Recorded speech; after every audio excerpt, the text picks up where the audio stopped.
Dias. Mais um dia de culto, mais um domingo que nós celebramos, mais uma reunião que está sendo feita para a glória de Deus. E nesse momento nós vamos para o momento da pregação. Nós vamos fazer a leitura do texto que se encontra em João, capítulo de número 5. João capítulo 5, os versículos 19 a 23. João, capítulo de número 5, versículos 29 a 23. 19 a 23. Isso.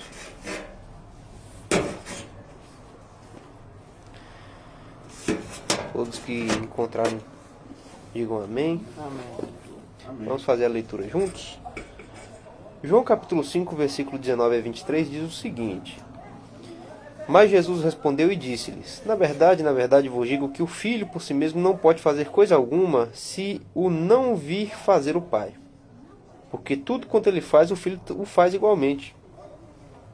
Porque o Pai ama o Filho e demonstra-lhe todas as coisas que faz, e ele lhe mostrará maiores obras do que estas, para que vos maravilheis.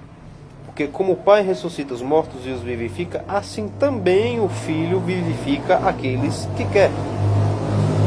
Porque também o Pai a ninguém julga, mas deu ao Filho todo o juízo, para que todos honrem o Filho como honram o Pai. Quem não honra o Filho, não honra o Pai que o enviou. Amém? Aqui são palavras do próprio Jesus. Ele mesmo é quem está falando aqui nesse momento. E é um momento em que Jesus está defendendo aqui a sua autoridade e a sua igualdade com Deus, o Pai.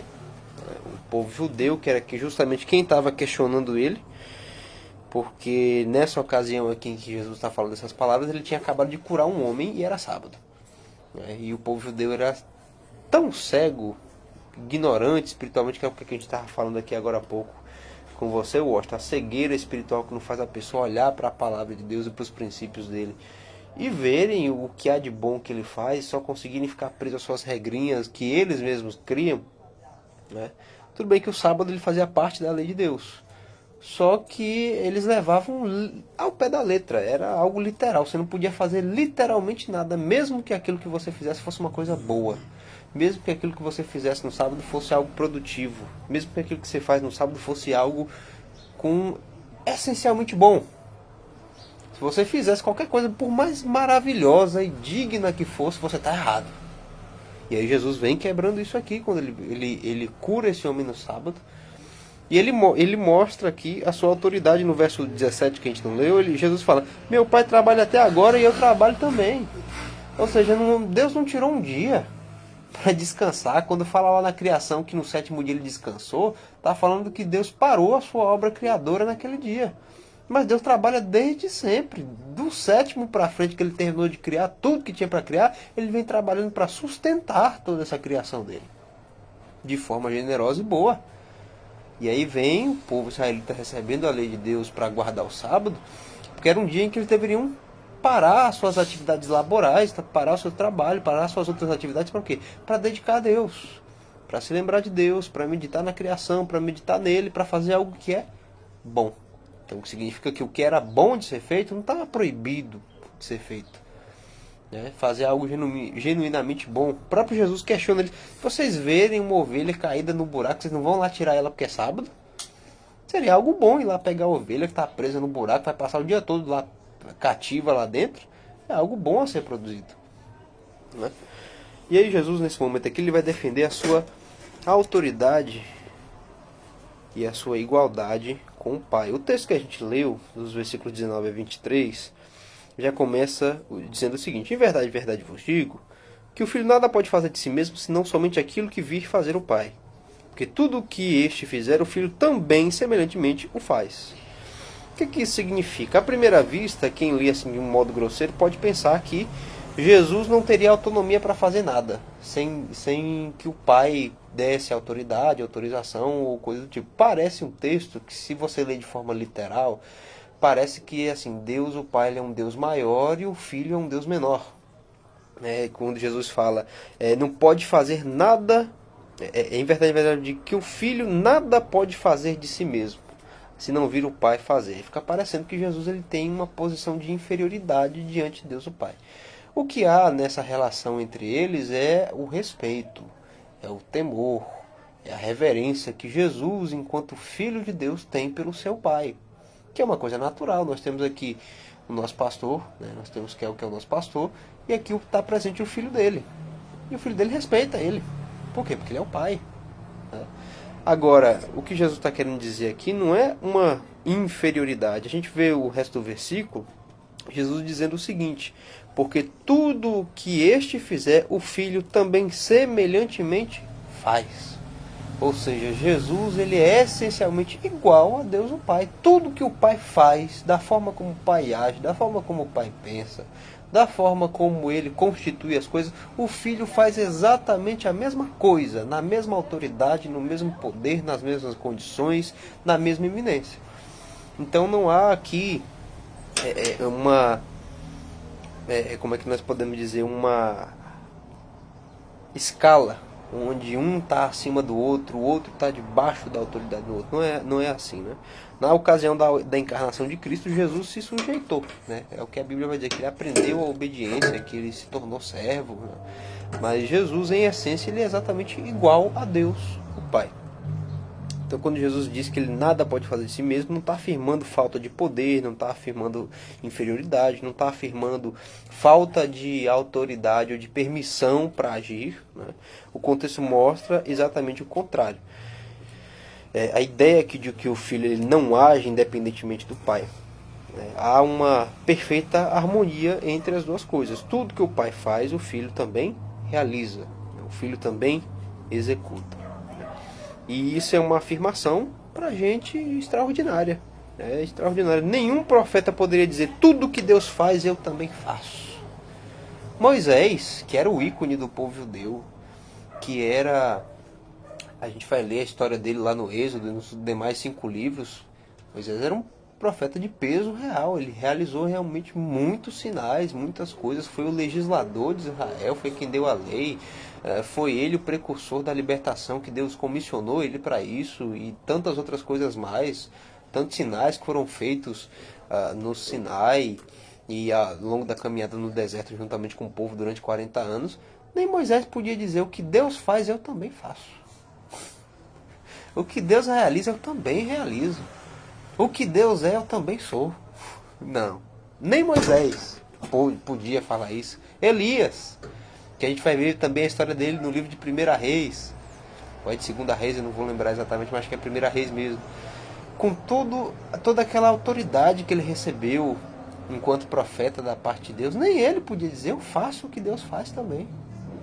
Eu sou o que Deus é também. Não era. Ele pode ter dito na primeira vez: segundo a minha palavra, não vai cair uma gota de chuva. Mas quando foi para derramar chuva de novo, o que ele foi fazer? Foi orar. E não foi só uma vez, não. Foi 7 vezes. Foi rogar a Deus para derramar chuva.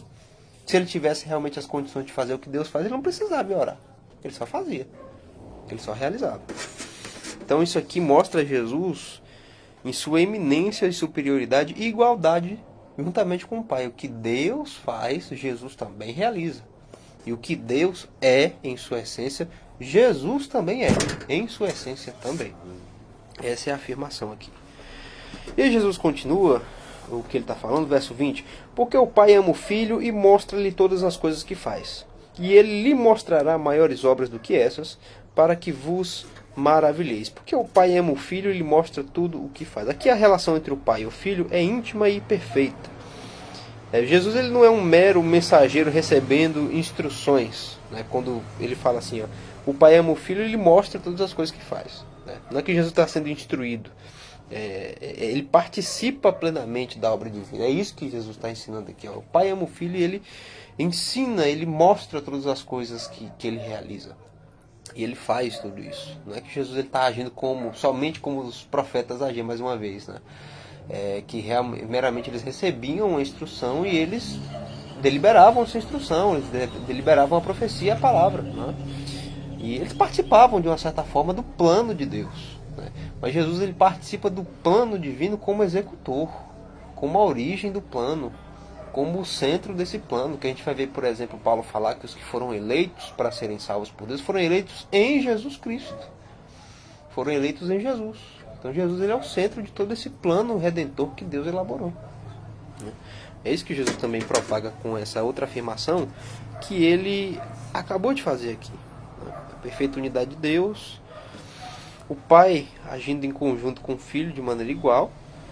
E a gente continua aí no verso 21, tem o seguinte: porque como o Pai ressuscita os mortos e os vivifica, assim também o Filho vivifica aqueles a quem quer. Né?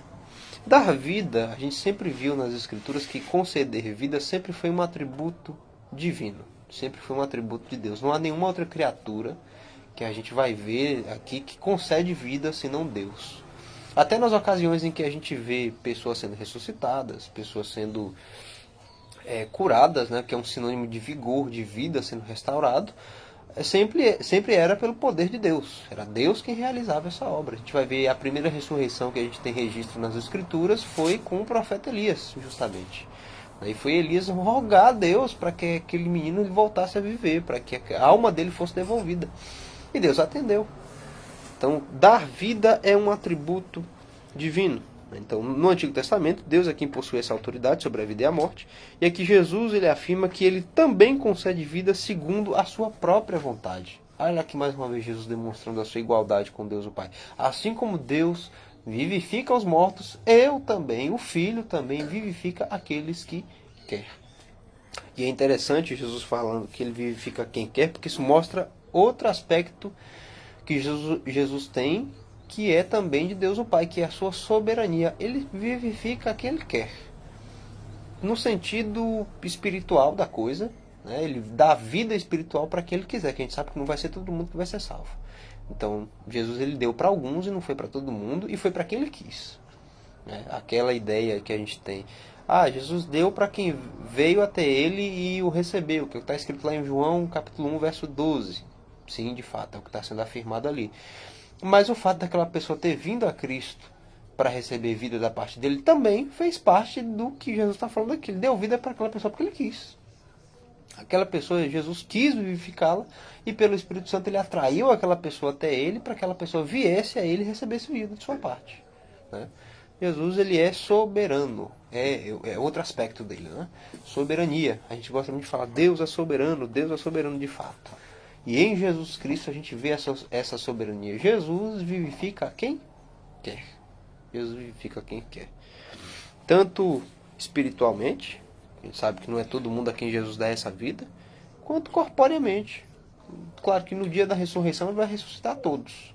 Ressuscitará primeiro os fiéis, e no dia do juízo serão ressuscitados os que vão para a vergonha e desprezo eterno. Ressuscitará todos. É uma promessa fixada por ele. Mas espiritualmente ele ressuscita quem ele quer. Não salvou todo mundo, não beneficiou todo mundo com o seu sacrifício, e isso é soberania. O direito divino de fazer o que ele bem quiser, com a sua própria autonomia. Então Jesus compartilha também desse mesmo atributo. No verso 22 a gente lê o seguinte: porque também o Pai a ninguém julga. Verso 22. Mas deu ao Filho todo o juízo, ou em algumas traduções, confiou ao Filho todo o julgamento.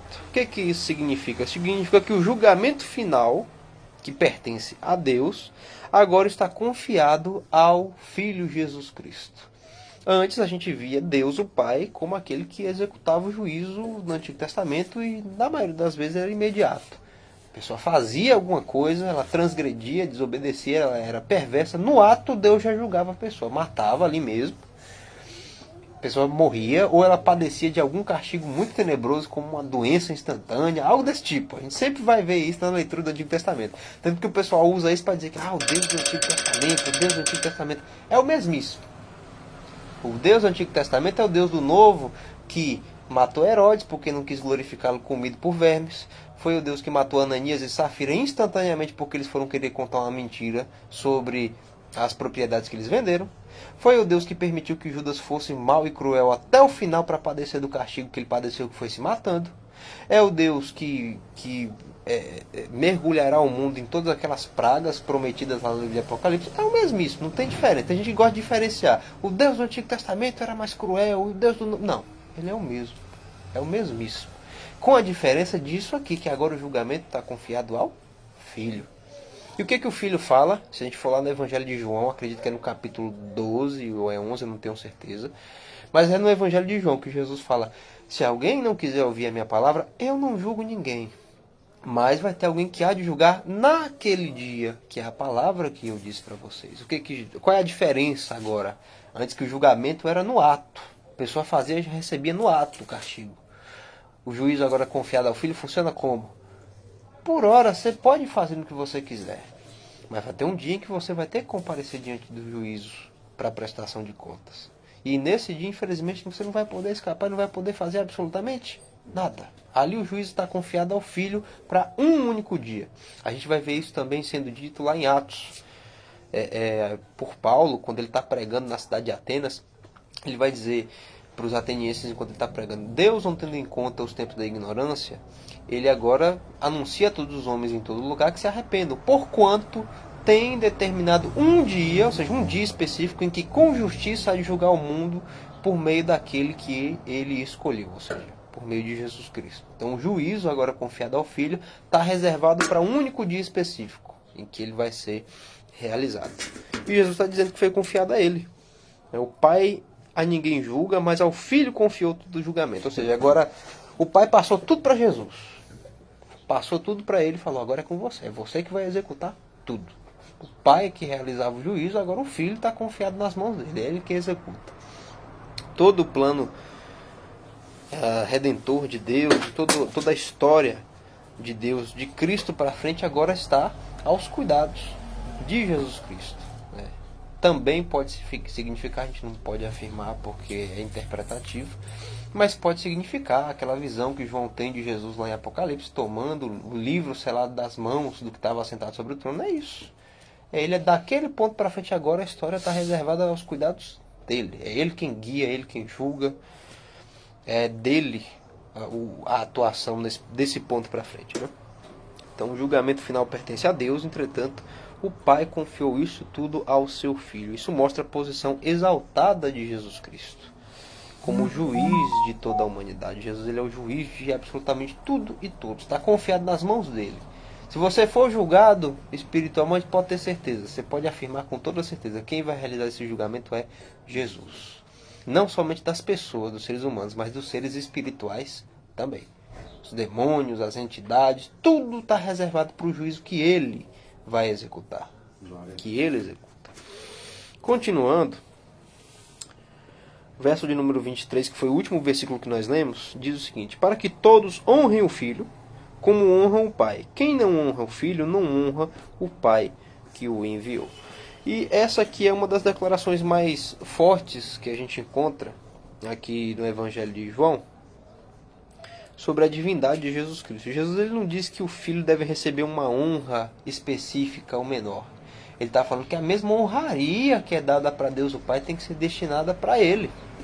A mesma, sem tirar nem pôr. Da mesma forma como Deus merece ser honrado, da forma como Deus deve ser honrado, o Filho também.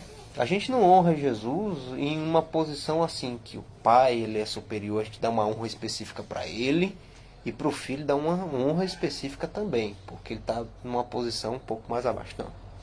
A igualdade de Jesus Cristo com o Pai reflete no seu caráter de uma forma tal em que a honra que deve ser dada para o Pai tem que ser dada também para o Filho. Ao ponto de próprio Jesus dizer: quem não honra o Filho é a mesma coisa que não está honrando o Pai também.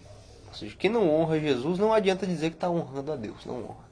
A pessoa que está no meio de alguma religião, que às vezes diz ser uma religião que é voltada para o Deus de Abraão, para o Deus monoteísta, mas ela não honra Jesus Cristo, ela despreza Jesus e não reconhece a sua autoridade e igualdade com o Pai, essa pessoa não honra a Deus.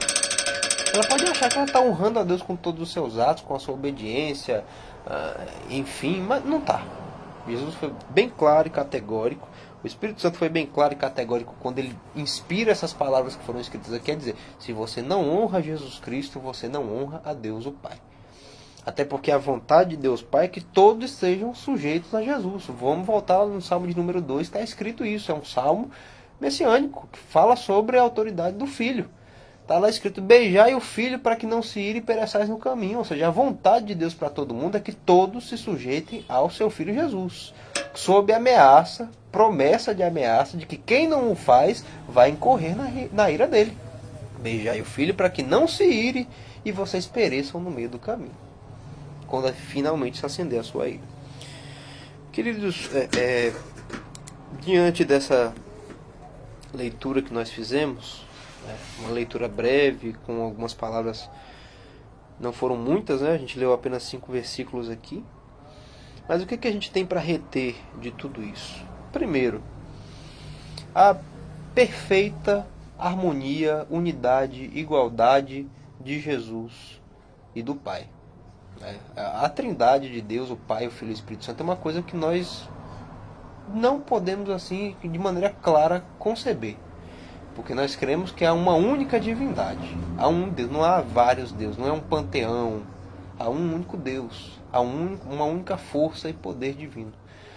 Porém, nós temos 3 pessoas que são divinas de uma forma que é igual e que merecem receber toda a honra e glória da mesma forma. Isso nós não entendemos, mas as Escrituras deixam claro para nós que é assim que funciona. E Jesus, ele é parte dessa divindade. Ele é essa divindade, não é só parte, ele é essa divindade. Junto com Deus, o Pai, que é essa divindade, junto com o Espírito Santo, que é essa divindade também. E que, portanto, ele, enquanto Deus, igual ao Pai, ele faz as mesmas coisas que Deus faz. Ele tem a mesma mente, o mesmo coração que Deus também o tem. Ele tem as mesmas ações e obras. A gente vai ver lá em Hebreus sendo dito que Jesus é a exata expressão do seu ser. Em outros momentos a gente vai ver Jesus sendo chamado de a imagem do Deus invisível. Tanto por isso que Jesus ele não pode ser cultuado, reverenciado, honrado ou representado por imagens, porque ele próprio é a imagem do Deus invisível. Ele não é uma, ele é a imagem, ele é exclusivo, ele é único. A única imagem que você pode ter do Deus que não pode ser visto é Jesus. Qualquer outra constituição de qualquer outra imagem para representá-lo, seja dele ou de qualquer outra pessoa, o desonra. Faz isso aqui que ele está falando. Quem não honra o Pai, quem não honra o Filho, não honra o Pai. Então ele é exatamente igual a Deus. E por isso ele faz tudo quanto Deus faz. Ele tem o mesmo poder, a mesma eminência, o mesmo coração. Executa o mesmo juízo, que a gente às vezes pensa que Jesus ele é um Deus bonzinho. Jesus é um Deus bonzinho, né? Enquanto o Pai ele é mais abrupto.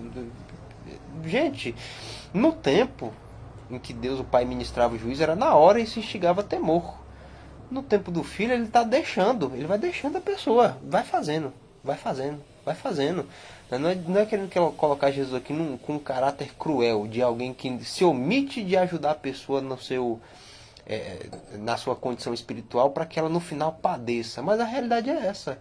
O Filho de Deus ele poderia executar o juízo na hora para dar um corretivo na pessoa e deixar de exemplo para os outros. Não, ele está deixando mão para a pessoa se afundar cada vez mais no pecado dela, para ela ficar cada vez mais manchada, para que se degrade ainda mais a sociedade, para que no final ele despeje todo o juízo que essa pessoa acumulou para ela mesma.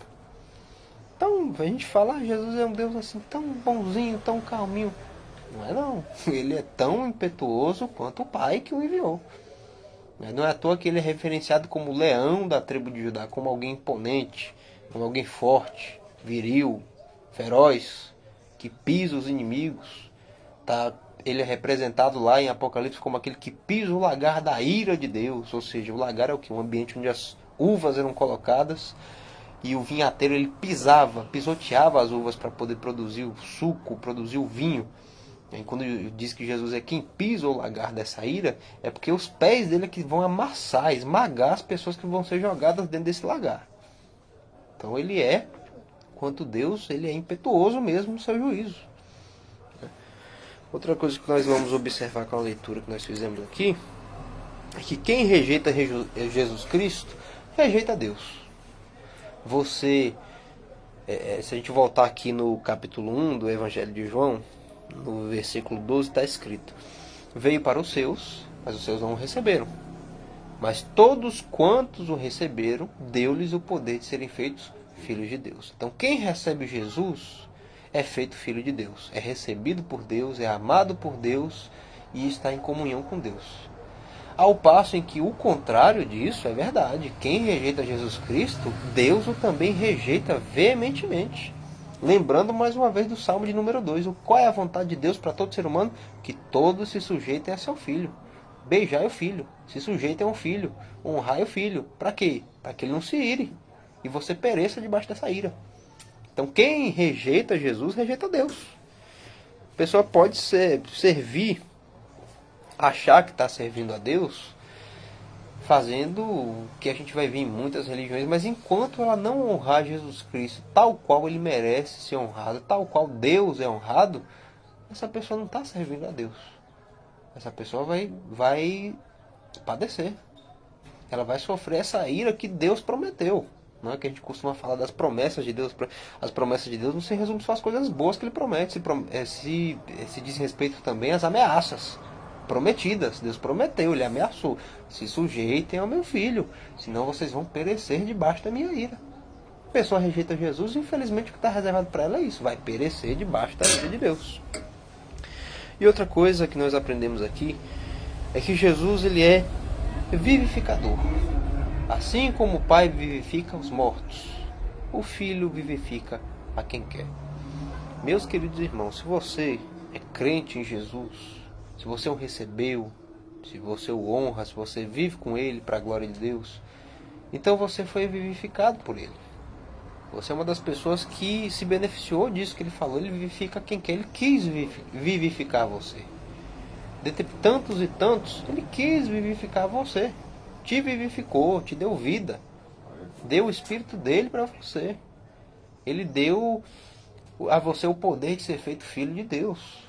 E só Jesus é que pode fazer isso. A gente vai ver pelas Escrituras, pelo testemunho que o próprio Pai dá dele, lá no Monte da Transfiguração. Esse é o meu Filho amado, a ele vocês devem ouvir. Jesus, ele vivifica a quem ele quer. E nós fomos esses vivificados. Nós fomos beneficiados. Tamanha grandeza, tamanha autoridade que a gente está vendo de Jesus, o que é refletido nas suas próprias palavras, nos escolheu para isso. Quis nos vivificar. Vivificou espiritualmente, vai vivificar no dia da ressurreição, que ele trará todos os seus fiéis eleitos à vida de novo, que já sucumbiram à morte, e para uma vida que vai ser ininterrupta, eterna, em comunhão plena e total com ele e uns com os outros. Esse é Jesus. Esse é o Deus eterno que nós estamos tratando aqui, falando em todo o tempo. E diante disso, o que nos resta fazer é o que aprendemos aqui no final do verso 23. Honrá-lo. Honrai a Jesus. Dê a ele a honra merecida, porque ele merece toda a honra e toda a glória, tal qual a gente sempre aprendeu que o Pai merece receber. Honrá-lo. Que farei eu ao Senhor por todos os benefícios que me tem concedido, Salmo 116. A única coisa que nos resta é fazer, se beneficiar ainda mais, que é o quê? Tomar do cálice da salvação, invocar o nome do Senhor enquanto nós vivemos. Porque essa é a parte que nos foi dada por Jesus no seu querer. Ele quis nos vivificar. E nós recebemos. Feitos filhos de Deus, o que nos resta agora é honrarmos a seu Filho Jesus Cristo, porque essa é a vontade de Deus. E é importante a gente lembrar que é só Jesus. Só Jesus. Quando nós dizemos que a gente deve honrar só Jesus, não significa que a gente não possa honrar outras pessoas. A gente pode honrar outras pessoas, mas no nível e no grau de eminência que Jesus está, só Ele merece receber. Você pode honrar sua esposa, você pode honrar seu marido, você pode honrar seu irmão, você pode honrar seu filho, você pode honrar seu amigo, você pode demonstrar honra por pessoas que você respeita, por quem você preza, que você goste. Porém, a honra que deve ser dada a Deus, e exclusivamente a Deus, só a Jesus Cristo. Essa honra não deve ser dada para Maria, porque ela não é Jesus e não está no mesmo grau de eminência de Cristo. Não deve ser dada a Pedro ou a nenhum dos outros apóstolos. Não deve ser dada a nenhum anjo, não deve ser dada a Miguel. Não deve ser dada a nenhum outro profeta, Maomé, Buda, não. Porque só Jesus Cristo, como nós acabamos de ler, é que está no grau de eminência da divindade. Só Ele. E é, mais uma vez relembrando, se você não honra exclusivamente a Jesus, você não honra o Pai. E está em risco, em iminência de sofrer o castigo do Salmo de número 2, que a gente acabou de ler. Beijem o Filho. Deus, ele é categórico e exclusivo quando ele fala o Filho. Beijem o Filho. Não beijem o Filho e fulano, fulano, fulano. Beijem o Filho. Para que você não pereça no caminho pela ira dele. Amém? Vamos orar nesse momento por essas palavras que nós acabamos de receber para a glória de Deus. Amém? Deus eterno e querido, nós agradecemos ao Senhor por mais um domingo que se inicia, pelo início de mais uma semana. Agradecemos ao Senhor porque tem cuidado de nós, porque tem cuidado dos nossos, porque tem cuidado das nossas coisas. Agradecemos ao Senhor porque, como lemos aqui, o Senhor vivifica quem quer e nós fomos os vivificados. Nós fomos aqueles a quem o Senhor, no seu querer, na sua vontade e soberania, que foram vivificados pelo seu Filho Jesus. Nós aprendemos aqui sobre a sua eminência, sobre a sua autoridade, sobre a sua grandeza.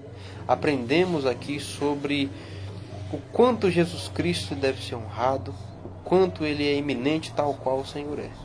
Pedimos a Deus que no meio do seu povo o seu Filho Jesus seja respeitado. Pedimos que no meio do seu povo o seu Filho Jesus seja honrado. E não somente no meio do seu povo, porque está escrito na sua palavra que a todo joelho, todos, não somente dos crentes, mas também os descrentes, hão de se dobrar diante da autoridade e eminência de seu Filho. Que haja respeito pela pessoa de Jesus Cristo, que haja reverência, que haja temor, que mais e mais almas sejam nesse temor, sejam nessa vida que o Senhor opera, resgatados, trazidos, levados cativos pelo seu Filho Jesus, como alguém que triunfou e saiu levando juntamente consigo o seu espólio do seu triunfo. Que seja para o louvor da sua glória, que o seu Filho Jesus ele seja evidenciado no meio do seu povo, que os escândalos que surgem no meio da igreja não façam com que as pessoas se voltem contra a autoridade do seu Filho Jesus, porque ele nada tem culpa. Ele não é responsável pela maldade dos homens, ele não é responsável por aquilo que os homens fazem de ruim. Mas que as pessoas se apeguem ainda mais ao seu Filho, deixem de se apegar ainda mais às pessoas e se apeguem ao seu Filho Jesus, porque a Ele o Senhor confiou todo o julgamento. A Ele o Senhor quer que nós dobremos os nossos joelhos. É a Ele que o Senhor quer que nós nos sujeitemos. E assim nós pedimos que o Senhor nos sujeite à autoridade do seu Filho Jesus. Nós que aqui estamos e toda a sua igreja ao redor do mundo. É o que nós pedimos, agradecemos mais uma vez por seu Filho Jesus. Amém. E graças a Deus. Amém. Faça assim com a sua mão. Que a graça do nosso Senhor e Salvador Jesus Cristo, o amor de Deus, o nosso eterno Pai, a comunhão e a consolação do Espírito Santo seja conosco, seja com toda a igreja do Senhor Jesus sobre toda a face da terra. E nós dizemos: que o Senhor te abençoe e te guarde, que o Senhor faça resplandecer a luz do seu rosto sobre ti, que o Senhor tenha misericórdia de ti, que o Senhor sobre ti levante o seu rosto e te dê a paz. Amém? As palmas louvam o nome do Senhor Jesus. Nosso culto está encerrado para a glória de Deus.